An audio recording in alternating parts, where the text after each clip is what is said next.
मेरा नाम ज्योति है। आज मैं आपको अपनी कहानी सुनाने वाली हूँ। आज ही मेरी शादी अमर से हुई है। शादी एक अच्छे बड़े घर में हुई है। पैसों की कोई कमी नहीं थी। मैं और मेरे पिता अपने आप को बड़े खुशकिस्मत मानती थी कि हमें ऐसा घर मिला। सभी रिश्तेदारें भी कह रहे थे कि ज्योति के तो भाग खुल गए, किस्मत वाली है।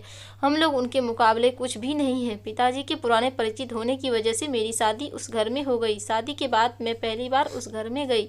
घर में जाते ही मुझे पता चला कि वो लोग कितने बड़े हैं। घर बहुत बड़ा था। पहली बार था जब उनका घर मैंने देखा था।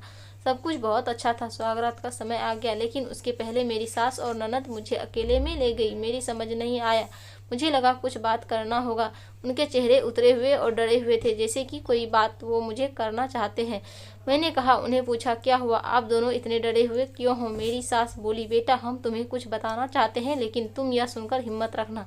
साथ ही मेरी ननद भी बोली कि अब हम जो तुम्हें बताने वाले हैं वो बात हम तीनों के बीच में ही रखना। यह बड़ा घर है, यहाँ बात फैलते ज़्यादा समय नहीं लगता। और वो बात सबके सामने आ गई तो हमारे घर की इज्जत मिट्टी में मिल जाएगी। अब तुम इस घर की बहू और तुम्हें इस घर का मान रखना होगा। उनकी बातें सुनकर मैं सोच में पड़ गई थोड़ा। मुझे समझ नहीं आ रहा था कि वो लोग क्या बोलना चाह रहे हैं। मैंने कहा, आप बताएं मुझे बात क्या है?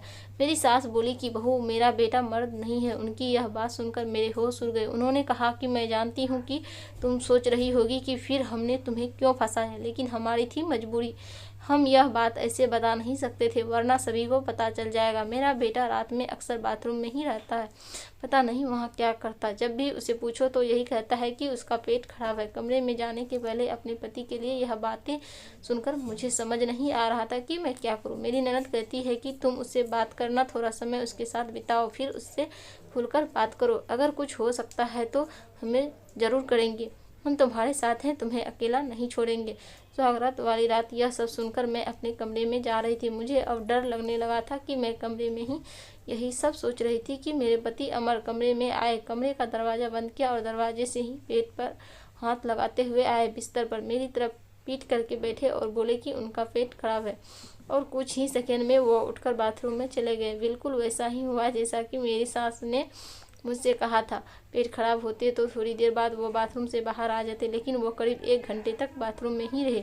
मैं बाहर चुपचाप अपने बिस्तर पर बैठी रही। उन्हें मैंने आवाज़ ही नहीं दी।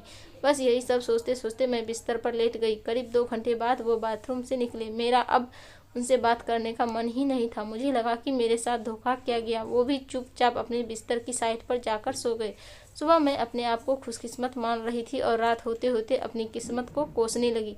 सुबह मैं जल्दी उठी और बाथरूम में गई। बाथरूम में जैसे ही गई मेरे होश उड़ गए, क्योंकि बाथरूम में एक नई नाइटी थी, साथ ही मेकअप का सामान था। यह सब क्या था मुझे समझ नहीं आ रहा था। एक ऐसे इंसान से मेरी शादी क्यों करवा दी? सुबह मेरी सास और ननद ने मुझसे पूछा, क्या हुआ बेटी रात में?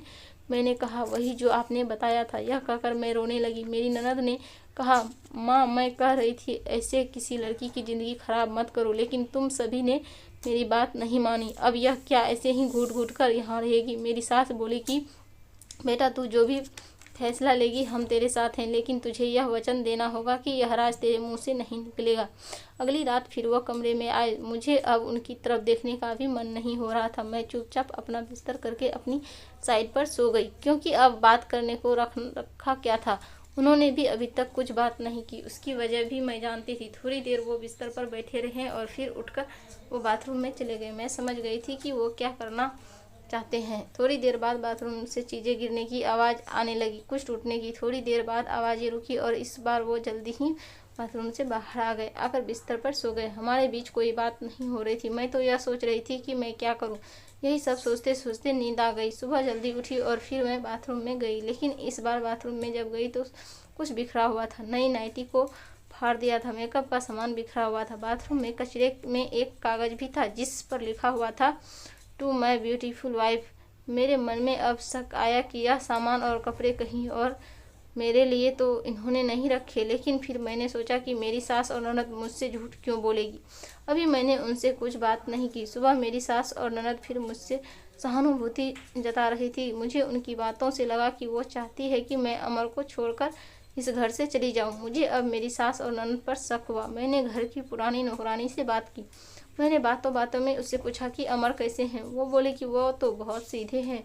उनकी माँ और बहन तो चाहती थी कि उनकी शादी उनकी बहन के पति के रिश्तेदार से हो, बहन और माँ तो बहुत कोशिश की, लेकिन उनके पिता नहीं माने और उनके दोस्त के परिचित यानी अपनी शादी करवा दी। वो दोनों तो आपकी शादी के खिलाफ थे। कई दिनों तक घर में विवाद भी होता था, लेकिन तुम्हारे पति अमर ने कहा कि पापा जो बोल रहे हैं वही करते हैं। मुझे अब पता चल गया था कि मेरी सास और ननद मुझे क्यों भगाना चाहती थी, इसलिए उन्होंने मुझसे झूठ कहा था। उन्होंने शायद अमर को कुछ कहा होगा। रात अब मैं अमर से बात करने का इंतजार कर रही थी। वो कमरे में आए तो उनका मुंह तो उतरा हुआ था। यह पहली बार था जब मैं उनसे बात करने वाली थी। उनके आते ही मैंने कहा, आप मुझसे कुछ बात करना चाहते हैं? वो बोले, अब बात करने को रखा क्या है। पापा का विश्वास था कि वो घर अच्छा है, इसलिए मैंने माँ और बहन की ना सुनकर तुमसे शादी की और तुमने सच छिपाया। मैंने बोला, क्या सच कि तुम मुझसे शादी नहीं करना चाहती थी? तुम्हारी ज़िंदगी में अभी भी कोई और है, यह बात तुमने ही तो माँ को बताई थी। घर की इज्जत और पापा के कारण मैं चुप हूँ, कुछ कदम नहीं उठा रहा हूँ। और मैंने भी देख लिया, स्वागत ज़िंदगी में बहुत स्पेशल होती है, लेकिन मेरे बाथरूम में 2 घंटे रहने पर भी तुम्हें फ़र्क नहीं पड़ा। मैंने सही कहा था कि तुम आवाज़ भी नहीं दोगी, बात भी नहीं करोगी। मैंने बोला बाथरूम में रुकने को। उन्होंने कहा, और वो कपड़े और मेकअप वो मेरी बहन ने रखा था। कहा था पहली रात का गिफ्ट है, तुम्हारे लिए बाथरूम में रखा था। मैं उठकर उनके पास गई और उन्हें कहा, आपको पता है उन्होंने मुझे क्या कहा? फिर मैंने उन्हें सारी बात समझाई। कहा कि वो चाहते हैं हम दोनों को गलतफहमी हो और हम अलग हो जाए, ताकि वो चाहते हैं कि वो पूरा हो जाए।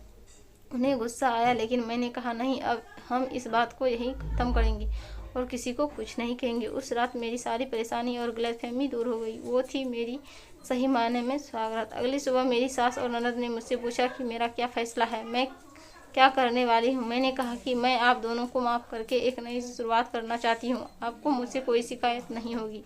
मैं एक बहुत अच्छी बहू बनकर दिखाऊंगी। मेरे चेहरे पर मुस्कान देकर उनके चेहरे उतर गए। ननद तो उसी दिन अपने घर चली गई।